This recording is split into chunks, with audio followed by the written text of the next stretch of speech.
I guess I had a different view. I thought my view as fire chief was to be an instructor. And so in the 15 years I was chief, I believe I only took command of 6 fires.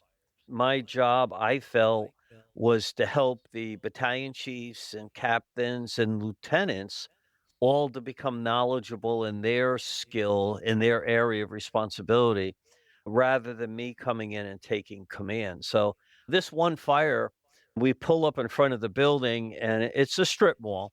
And the fire started by an arsonist on one end. And we were standing in the street in front of the building. And I said, okay, Soundstripe. Welcome to In Service, the EMS podcast, where frontline experience meets leadership insight. Hosted by Jason Falvey, a seasoned paramedic and EMS leader with over 30 years in the field. This show brings you conversations with people shaping emergency medical services today. From street-level medics to innovators on the bleeding edge of EMS, we dive into real stories, leadership strategies, and what it takes to build high-performing teams in high-stakes environments. Let's get in service.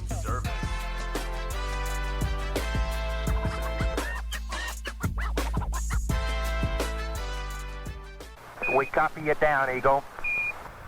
Wayne Sandford has spent more than 5 decades in the fire service as a firefighter, fire chief, state Homeland Security leader, university professor, and Catholic deacon. Raised in East Haven, Connecticut, he joined the fire department in 1973. Early in his career, he moved into teaching and training, working with the Connecticut Fire Academy, the National Fire Academy, and helping develop fire officer training programs used across the country. In the early 80s, Sandford became the director of fire training for the state of Connecticut, leading the Connecticut Fire Academy and helping shape how firefighters were trained and prepared for leadership. He later returned home to serve as fire chief in East Haven, leading the department for 15 years. His leadership philosophy was simple but powerful. The chief isn't the chief firefighter. He didn't show up to take over. He showed up to develop officers, strengthen decision-making, and help people see the bigger picture when incidents start to outgrow the first arriving plan. Later, he was recruited by the governor of Connecticut to launch the Department of Emergency Management and Homeland Security, where he served as deputy commissioner and helped build the state's modern emergency management system from the ground up. After leaving the state service, Sandford spent more than a decade teaching at the University of New Haven, mentoring the next generation of leaders, continuing a lifelong commitment to leadership, service, and relationships. Let's get into it. Hey, good morning. Welcome, Mr. Sandford. How are you? good. I'm great. Good morning. How are you today? I'm doing well, and I don't know whether or not I should call you chief, deputy director, deacon, professor. What would you prefer? Wayne. Okay, Wayne it is. Tell us a little bit. Where'd you grow up? Where are you from? I'm from a small town in Connecticut, East Haven, next to New Haven, Connecticut. Yale University is probably the thing that people know about New Haven, and pizza. Small community, maybe 30,000 people. Grew up here, went to high school here, went to college, and came back home and got my dream job. I got hired as a firefighter in East Haven in 1973. A long time ago. So take us through your career from firefighter to deputy director of Homeland Security for the state of Connecticut. Sure, it's a little long, but I did have a bachelor's degree in fire science from the University of New Haven. And so after I became a firefighter, I felt that I needed to contribute more than just being a firefighter. So I started teaching for the Connecticut Fire Academy, which opened up a whole bunch of other doors. So I was a firefighter for 9.5 years. I taught for the Fire Academy for a number of years. And then a job opened up, a full-time job at the Fire Academy as director of fire training. I don't know why I thought I was qualified, but I applied and I did get the job. And I became basically the director of the Connecticut Fire Academy. And I was there for about 11 years. I also taught for the University of New Haven. I taught for a couple community colleges And I also was heavily involved with the National Fire Academy. In the early days of the National Fire Academy, I did some field instructing for them. I did curriculum development for them. And then I also was involved with helping them develop some packages for fire officer training. There were two courses, ITCO and MITCO. ITCO was initial company tactical operations, and MITCO was multiple company tactical operations. So I was on the team that developed those. And I also got involved with IFSTA. That's another name hopefully people recognize. In Oklahoma, I was chairman of the aerial ladder book for about 4 or 5 editions. And prior to that, I was involved with the fire apparatus manual. I was there at the state about 11 years, and we had an election in town. We go to a new mayor won the election. I go to the party that night an hour after he won the election, and I'm walking in the door, and he says to me, "You're my fire chief." And I'm saying, "Oh, you got the wrong guy. I have a really good job at the state. I don't want to be a fire chief." 6 months later, I was fire chief back home, and I was fire chief in East Haven for 15 years. Started in, I guess it was 92, all the way up to 2006. I'm sitting at my office as fire chief, very happy that things are going along well. The phone rings. My secretary says, "Hey, the governor's on the phone." I said, "Well, okay, pass her in." And got on the phone with the governor, and she said, I already have a job. In all due respect, Governor, I'm a fire chief. And, she said, "No, no, no. I want you to come to work for me at the state level. I'm starting a new agency, Homeland Security and Emergency Management, and I want you to come to work with me at the state."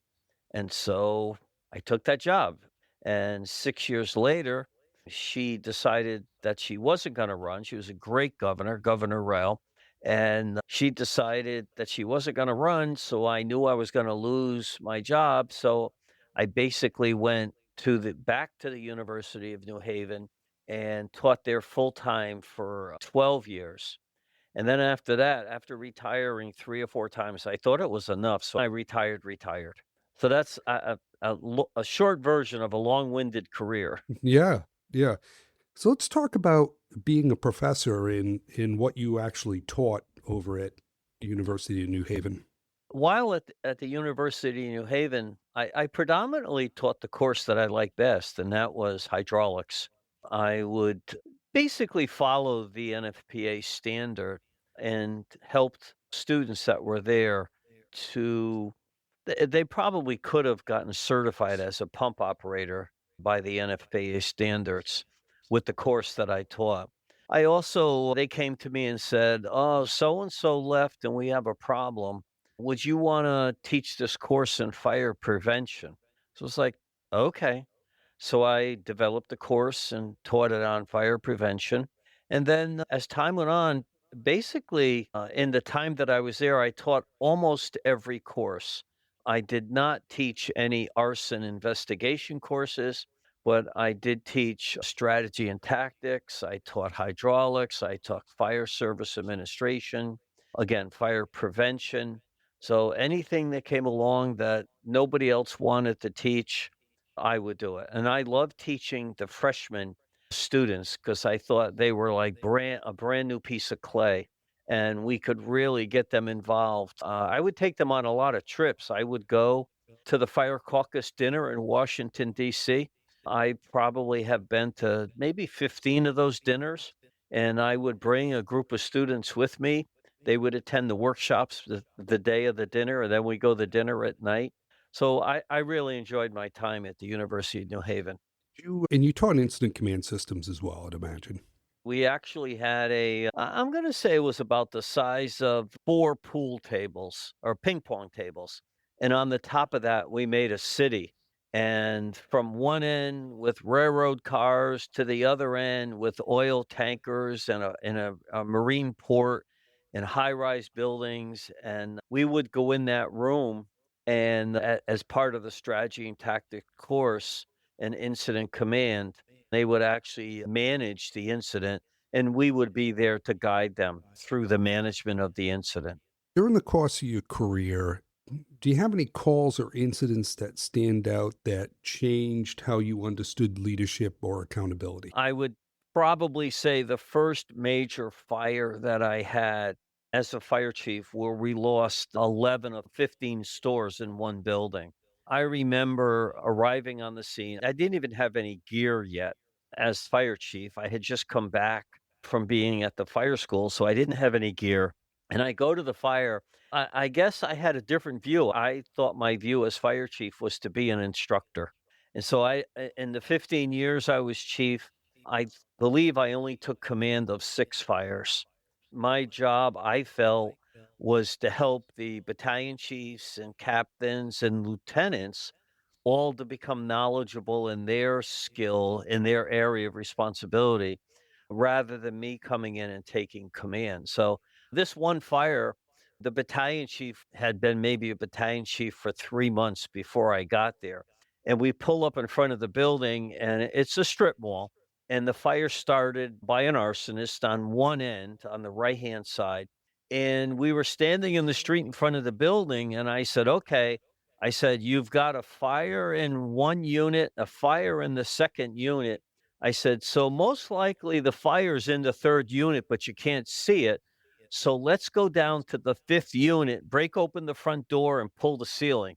And he was like, I can't do that. There's no fire down there." I said, so I physically took him down, stood in front of it. I had the firefighters break open the door, go in, pull the ceiling, and guess what they found up above in the cock loft?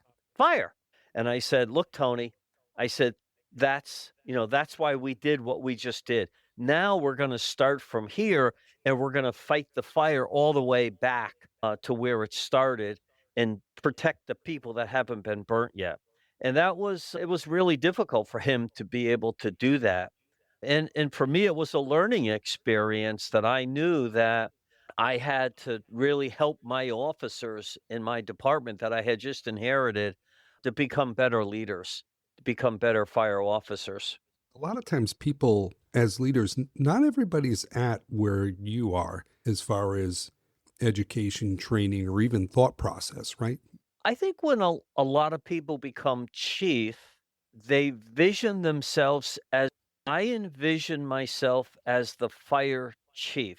I was in charge of the department and I was responsible to the citizens of the town for everything that the department did.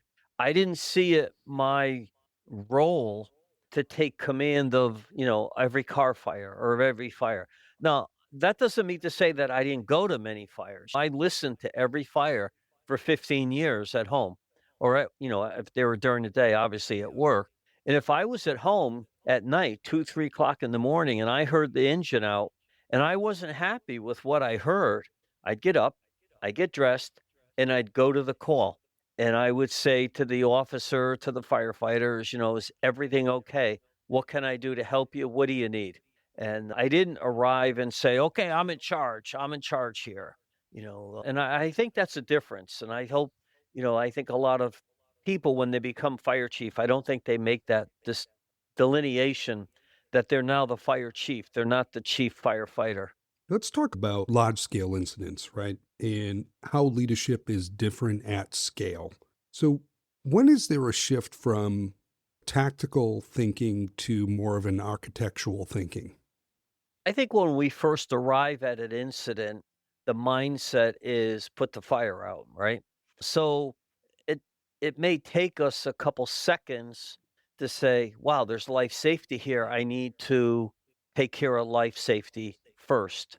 And as we're directing and taking care of life safety, it gives us a couple seconds, I think, to look at the overall incident and really understand how big it is. When I used to teach hydraulics, I would teach firefighters that there's a way of determining how many fire engines and how many aerial ladders you're going to need at a fire by looking at the size of the fire and the percentage of the building that's on fire.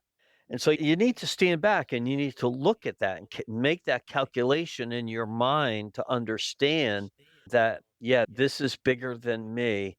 I need to call a second alarm or maybe even a third alarm early on into the incident. So I think that there's a transition that's made by the first officer or firefighter. In some cases, firefighters arrive first, then an officer arrives, and hopefully that transition can happen quickly. And then you begin bringing in additional units. We start thinking about making sure that the firefighters are safe. A RIT team comes in to back us up, put in order, and have on scene before we can move forward. And it takes a bigger picture to do that. If you're just looking at the fire and not looking at the exposures and what's going on around it, you're probably not thinking the right level of scale to the incident. And do you find that officers maybe stay engaged too long? Yes. And I think part of that is in a small department, we rarely get a really good, working structure fire. Some departments are maybe have one or two of those a year. If we were in a larger department, a large city, we get them more often. So I think they go quicker to understanding the scale of the incident. I mean, I'm sure that there are lieutenants and captains right now in the fire service that were probably really good pump operators and never pumped a working fire in their career. And now they're a lieutenant or a captain. So how did your thinking shift, right, when you went from company level leadership to department wide? I think it was a little bit easier for me because of my educational background and also because developing lesson plans and thinking about teaching a course. If you want to learn something, teach it. And that was my motto. So, teaching strategy and tactics or incident command along those lines, it forced me to think and be a little bit more proactive and look ahead of where we were.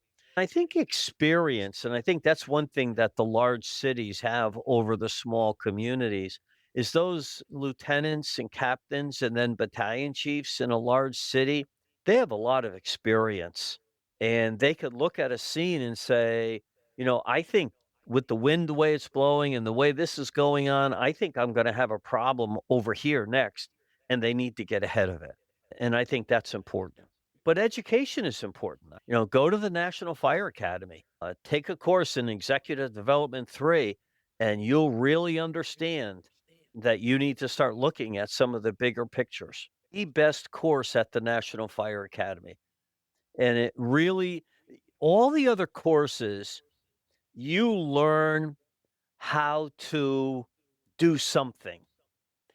In the Right. Executive Development 3, you learn about yourself. And that's why I say it's the best course at the National Fire Academy, because you learn about yourself and you begin to understand how you're thinking, and then it allows you to make the changes that you need to be a better fire officer. When incidents start to exceed, the capacity of a single agency, what leadership failures tend to surface first? For me, I feel that industry wide, we look in too much and we don't look out.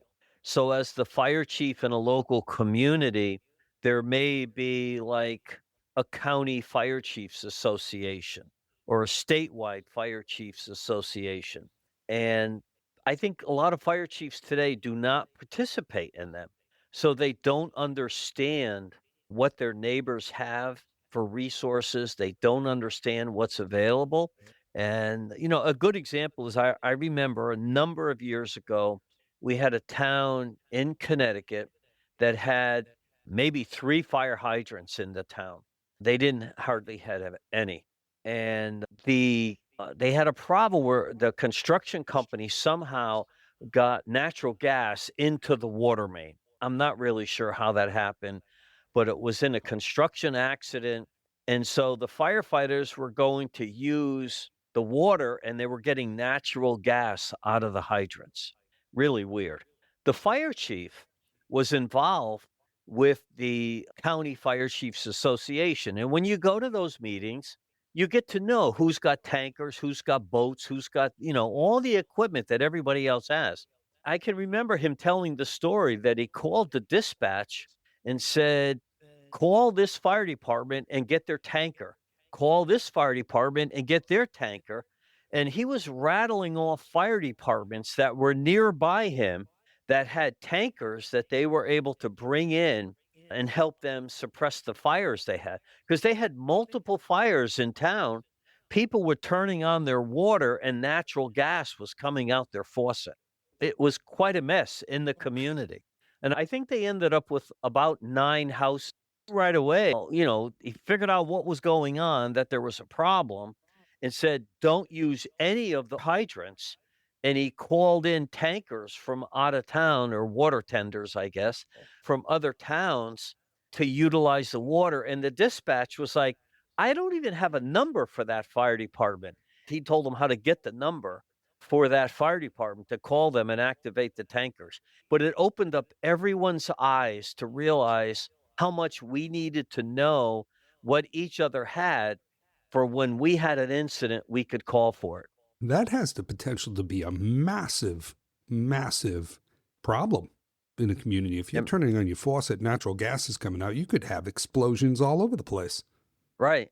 Yeah. Another example of that is on 9/11, they took all of our ambulances out of New Haven. And my town, we did not run an ambulance service in the fire department. We relied for a private company to carry. And so we had no ambulances. If I had a citizen that needed to be transported to the hospital, I had no way of doing that. So I called our medical control and I said, "Look at I lost all the ambulances." He said, "Yeah, we know that." I said, "I have 2 rescue trucks that are really ambulance bodies. Can I use those?" And he said, "Yeah, sure." But I didn't have any gurneys. But I knew where I could find them. I made one phone call to a department a couple towns away. And I said, "Look, this is what I need. I need 2 gurneys." And I had them within a half an hour. They brought them to me to our own department, and we were able to get an ambulance up and running. Had you not known what another department has, I don't know how long it would have taken to solve the problem for getting an ambulance up and running in our town for our citizens. How do you prioritize decisions when everything feels urgent all at once? For me, it was always life safety was number 1. And I looked at it, there's 2 life safeties, but there's life safety of the citizens that we're there to protect and the life safety of the firefighters.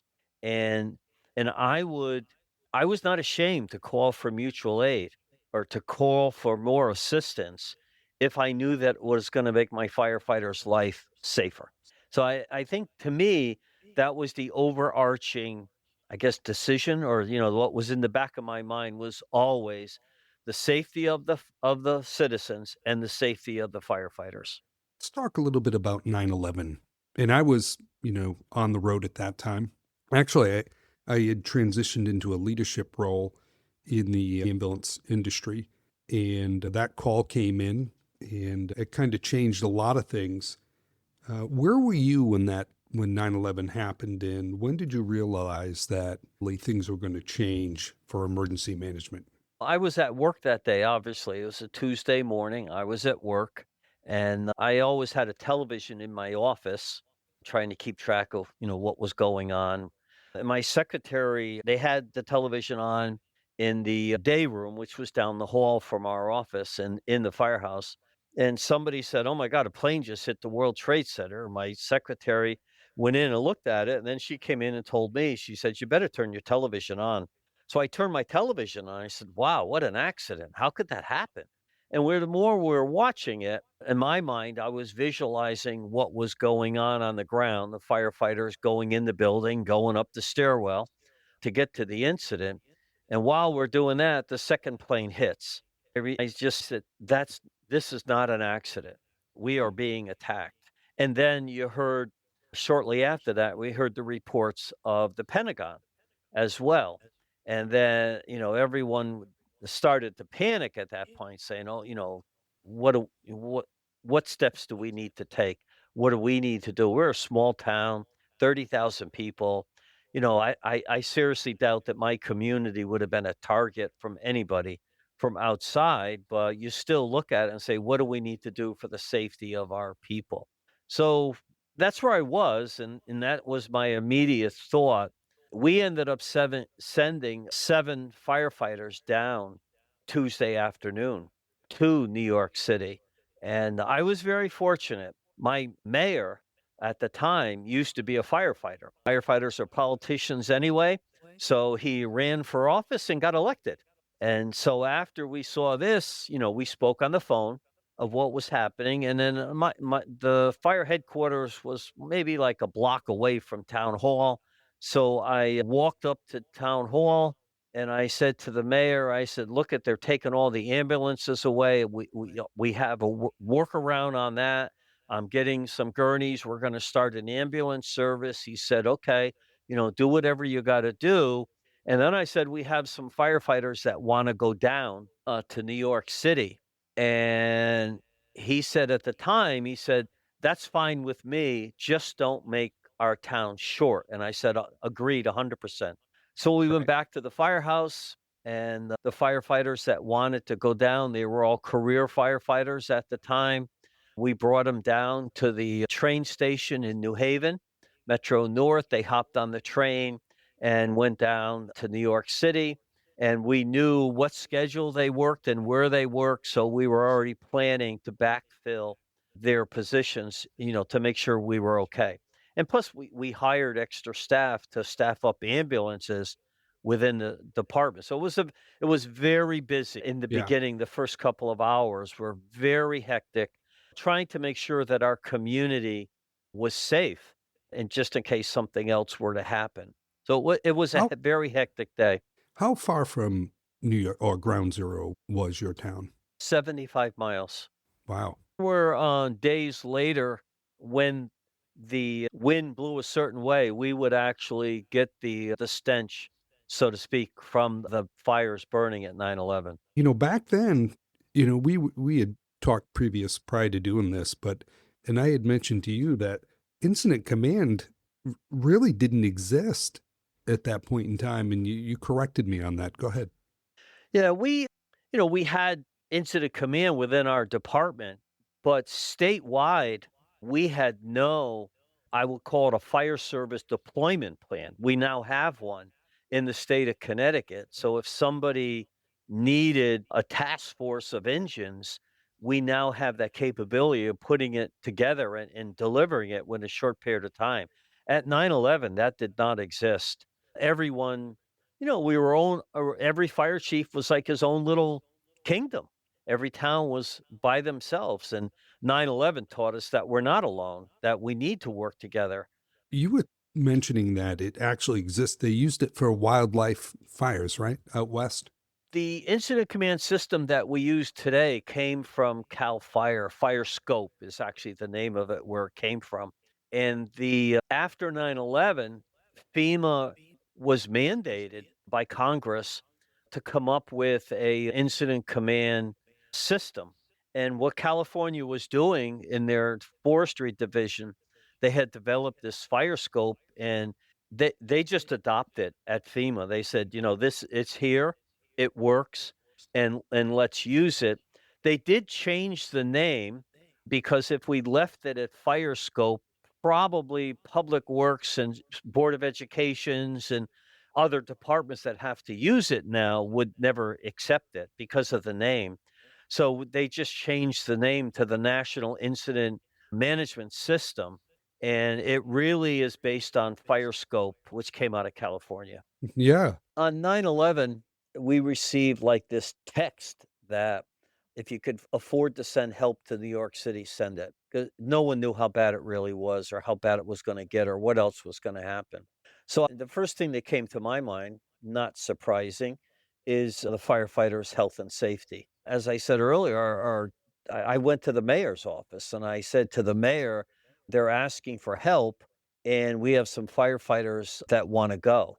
And the mayor was very supportive, being a retired firefighter, and said, You can do whatever you want, just don't strip the town." I said, "Okay, the fair." And so we sent down a group of firefighters. We took them to the train station with their gear. They hopped on the train. They went down and they got off the train at Grand Central Station. It's about I'm going to think 2.5, 3 miles from there down to the tip.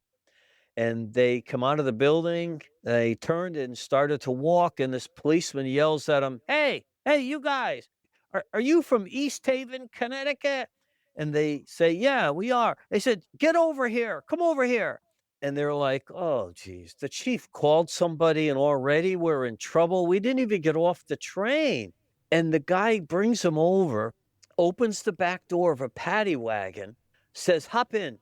And they're thinking, "Oh boy, we're in trouble now." And the guy goes to close the door. And before he closes the door, he yells to the driver, "Take him down." Now, there were hundreds of firefighters arriving on trains, and they were all walking. And our guys from East Haven got put in this police van, and the guy yells, "Take him down." So they said to this police officer, "Why us? What did we do wrong?" And he said, unbelievable. He said, "I live in East Haven, Connecticut. Thanks for coming down." And he slammed the door shut. And down they went, and they stayed there until Thursday afternoon. They slept on the street Tuesday night. They slept on the sidewalk again Wednesday night. And then Thursday, New York said, "We've got this now. We've got our command structure in place.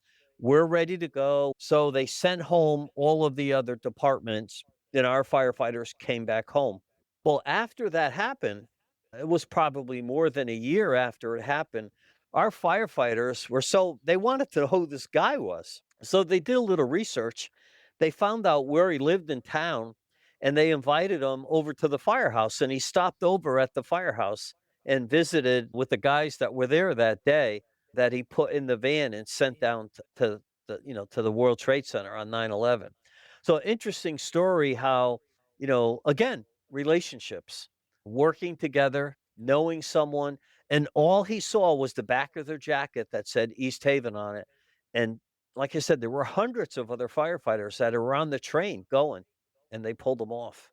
That had to be difficult too, because this is the big one, right? The big one hits. You've been in the field for years. Everybody wanted to be a part of that, right? The whole department probably wanted to go. Oh, absolutely. Everybody would have wanted to go if they were given the chance. Yeah, we sent down, I think, if I have my numbers right, I think it was 7 Tuesday. I think we took them to the train station right after lunch. And I believe Tuesday night, we sent down 10 more Tuesday night. And they all came home on Thursday. Wow. Yeah, boy, everybody probably wanted to go. And how'd you decide which ones you sent? I wasn't very popular, but someone's got to be the chief. Because we were forced to set up and operate our own ambulances, anyone that went, pretty much they were not the paramedics in the department. They were the firefighters or the EMTs, because I needed the medics to staff the ambulances in our town. Since there were no more, there was no more third-party ambulances in our town. So we had to do that. Yeah. I remember when we talked about this previously, I got the call on 9/11. I was sent home to get a uniform on because I was heading into New York City. I was going to take a strike team down. And, we assembled, and an hour or two goes by, and then I get another call that, nope, you're heading into Boston because they're going to empty out the hospitals in Boston. Yeah, right. So we did the same in New Haven. So prepare for that. And then another hour or two goes by, and it's okay. You're going to Otis Air Station on Cape Cod, and you're going to be transporting victims into Boston, surrounding areas, to the hospitals. And then another hour or two goes by, and they just told us to stand down. They just weren't pulling people out. No, it was so sad. I remember standing in my office watching the buildings come down. And I remember standing there watching. My secretary was in the office at that time. And I just looked at her and said, "You just saw 1,000 firefighters die." That's Wow. how I felt. Luckily it was only 343. But of course, now we know more have died from cancer since then than are actually in the building. But that was my reaction. When I saw those buildings come down, I was just devastated. feeling that 1,000 firefighters probably died that were on their way up the stairs when the buildings collapsed. It was very emotional to be there, to Yeah. work that day. When the guys returned from New York City, what'd you do with the turnout gear, right? Because we know now. Oh boy. Yeah. Well, we had one of those fancy wash machines. So I took 2 sets of gear before it was washed, and we had this company a town away that did testing of materials. They would test it and they would tell you anything that was in it. So I called them up and I said, "Look, and I just had a bunch of firefighters come back from New York City. I'd like to drop off a set of gear to test it." And the guy said, "Oh, sure, absolutely. We'd love to test it." Okay. I drove it up there the next morning, Friday morning. The guy called me Saturday and said, "Confiscate all the gear." I said, "What do you mean?" He said, "We've never seen asbestos readings this high." He said, I said, "But we washed it all." He said, "Listen to me. You do not want these guys wearing this gear anymore. Take all the gear, put it in plastic bags, and bring it to me." I'm thinking to myself, oh boy, how much is this going to cost me? Not only do I have to buy gear, now I got to call the mayor up and tell him that we have to buy new gear. The guy took all the gear and he said, "I'll take care of it. Don't worry about it." He says, "You will not get a bill from me for disposing of the gear, but it all has to be disposed in a landfill. It's so bad." So I had spare gear. We gave them that temporarily, and then we ordered all new gear for everybody that went down to New York City for that event. But it was loaded with asbestos. And that was when I think we got the call on Saturday, and it was maybe on the Friday that we got the report telling us that everything was clear. There was nothing wrong with any of the air down there, and everything was wonderful. Remember, the environmental protection told us that everything was wonderful. And after I had taken their gear and given it to this guy to dispose of, I think it was that week, like on Wednesday or Thursday, it came out that they had found a lot of asbestos in the debris that was there. So it cost the town a lot of money, but I have to say that I think every dime of it was worthwhile. One, that I was very proud that our firefighters volunteered to go down there and went down. And two, I was very proud that the state, I shouldn't say the state, the town stood up and supported the firefighters by changing their gear. Hey, it's Jason Falvey. Thank you for spending part of your day with me here on In Service. If something from this episode hit home, maybe it reminded you of a call, a shift, or a hard lesson learned, follow the show and please send it to just one person and ask them to follow. Now let's get in service. What leadership lessons from that period of time shape how you think today about large-scale incidents? Relationships. I think one of the hardest things for a fire chief to acquire at a structure fire in January or February in the Northeast is a load of sand to put on the road so the firefighters aren't slipping and sliding anymore after everything freezes. But if the fire chief makes it a point to go and sit down and have breakfast or lunch with the public works director and develops a positive relationship with another department head, when I call up and ask for a load of sand, the question isn't, well, we have to go check and see if you need it. The question is, where do you want it and when? And it's on its way. And that's because of relationships. The ability to call a neighboring fire chief and say, "I need 2 engines and a truck at this location, like now," and you're going to get what you want because of those relationships. So I really think it's a word that we don't use, but in my mind, relationships are extremely important in the fire service. I would take my public works director out to lunch maybe once every 3 months. I had problems in a small town. Police and fire sometimes don't get along too well. So we had a terrible situation in my town. And I called up the police chief and I said, "Jimmy, we need to go out for lunch." So the two of us just went out for lunch and it changed everything in the two departments. And we don't even know. I don't remember what we talked about. It wasn't too much about the fire or police department, but just the fact that the rumor got out that the police chief and the fire chief went out for lunch, all of a sudden the relationships on the street got way better, way better. And so, if you were to ask me one word, relationships. I agree. I agree. Let's talk about your transition over to Homeland Security and emergency management at the state level. Yeah, that was kind of interesting. As I said, I got a phone call from the governor and said, I'm starting a new agency and I would like you to be. I ended up being deputy commissioner. The commissioner was a local police chief from the Hartford area, and I was from the New Haven area as the fire chief. And we hit it right off. I mean, Skip Thomas and myself, he was the commissioner, I was the deputy commissioner. We got along very well.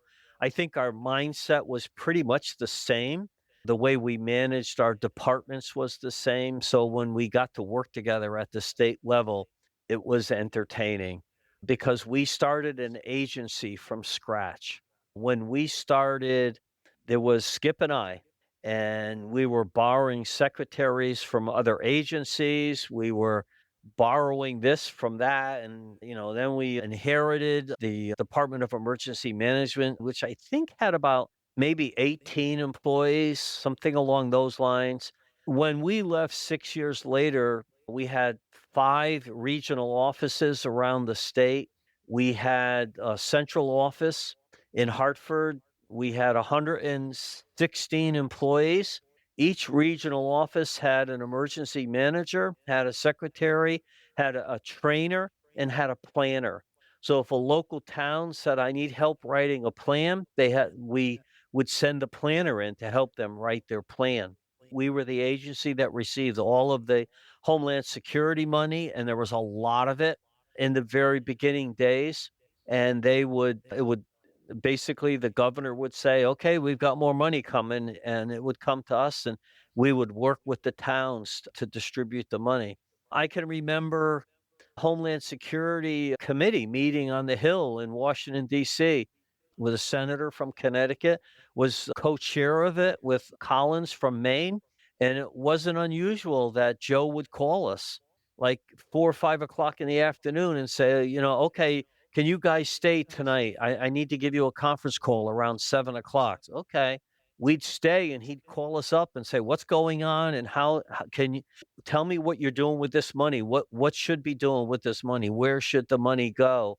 And along those lines. And I remember hopping on a train in Connecticut at I think 4 o'clock in the morning, going down to DC on the Excella train, going over, testifying before a Homeland Security Committee meeting, hopping back on the train and coming back to Connecticut that night. I mean, it was crazy hours. I think we were working from like 6 o'clock in the morning till 10, 11 o'clock at night every day for the first couple years to get us up and running. We established an intelligence center to share intelligence from the feds down to the state and from the state out to the locals. We created some regional hazmat teams around the state. There was one or two that were already there, but they were in trouble financially.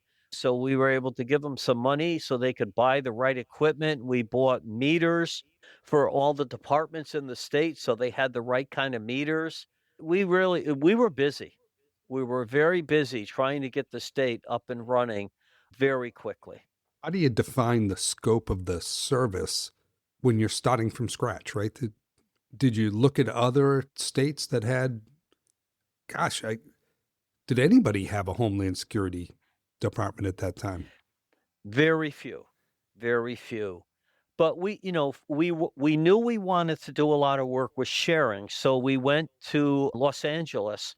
They had an intelligence sharing center in Los Angeles. I can remember going to the meeting out there. We went for a tour and we liked what they did, and we came back and we actually used that as a model to establish here in Connecticut. So we did look around and we did try to use what we had and embellish it, like the regional hazmat teams. We had two when we started. We ended up creating 5 of them. There was a whole nother group if you remember, right after in Katrina, one of the issues that was really big was animals. That was a big deal, not being able to have your pet with you in a shelter. So we did a lot of work trying to make a shelter life easier for families that had pets. We created CERT teams that had nothing to do but with animals, animal rescue and animal care in the state. So we got into some areas that you'd sit there and say, what has that got to do with it? But it had everything to do with what we were doing. How did Katrina change things, right? Because you're now looking at multiple states, multiple days, years, really, departments involved, right? You had the Navy, the Coast Guard, right, as well as all local departments. How did that change things? Well, it forced us at that time, it forced us at the state level to get to know, again, relationships. We we really started meeting with our neighbor states more often. We did a couple of exercises with some of our neighbor states so that we could learn what each other could do and couldn't do.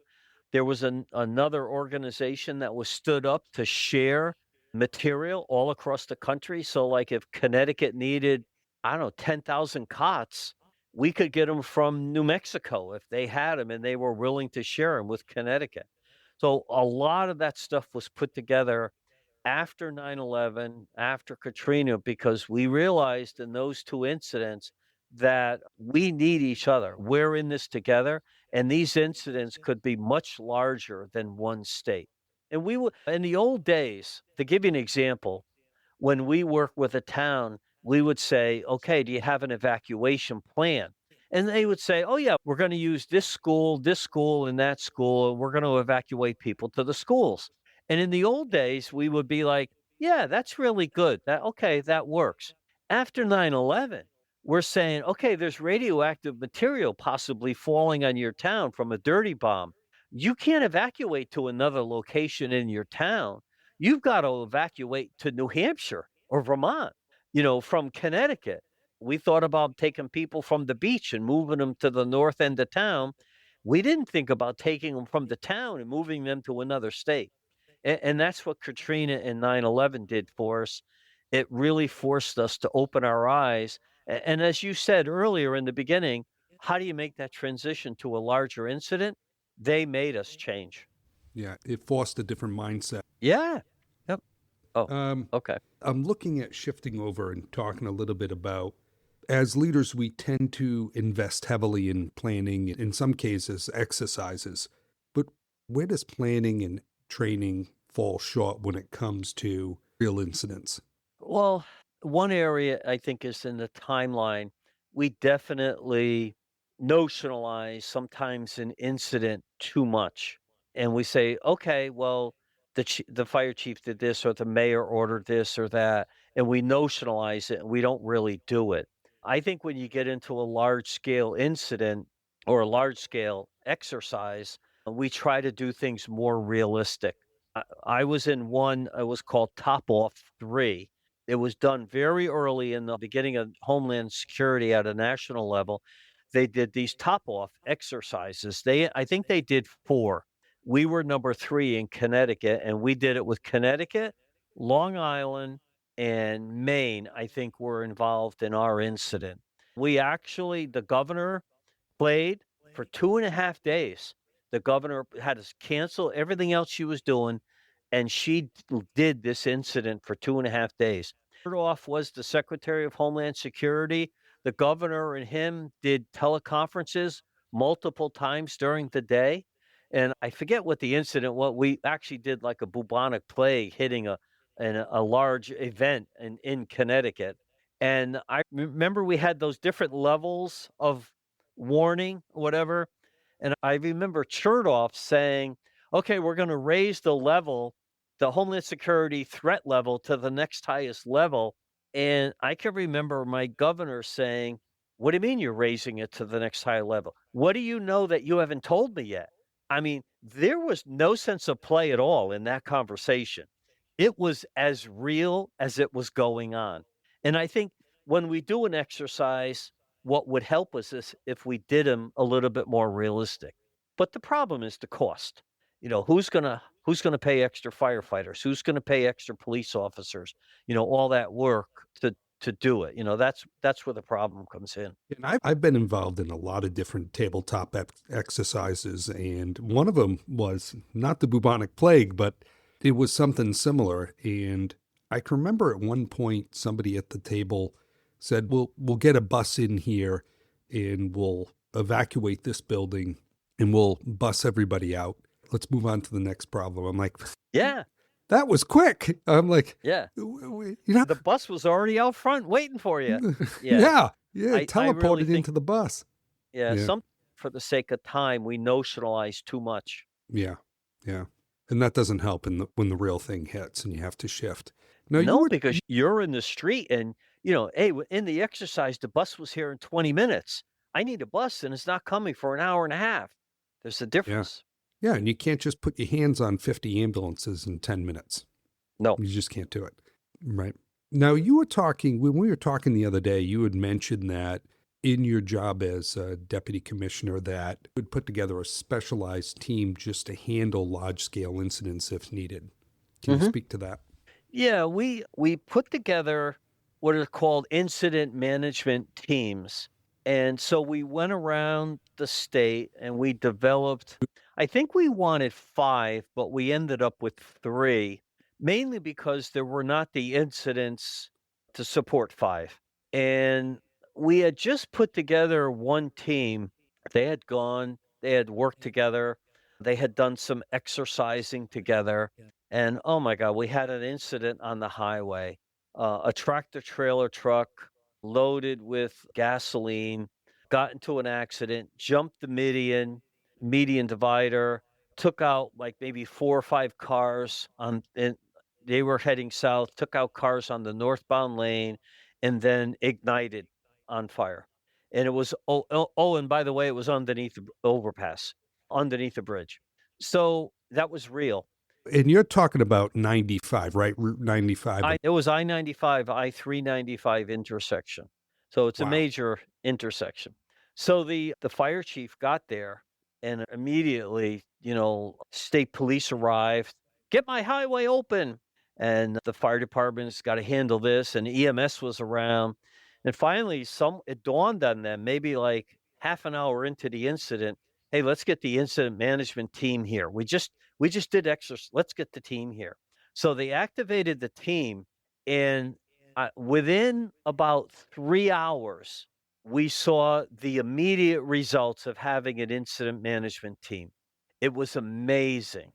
And what happened was, and everyone said this afterwards, that the highway was reopened probably 12 hours sooner than anyone thought it would be reopened by having the incident management team.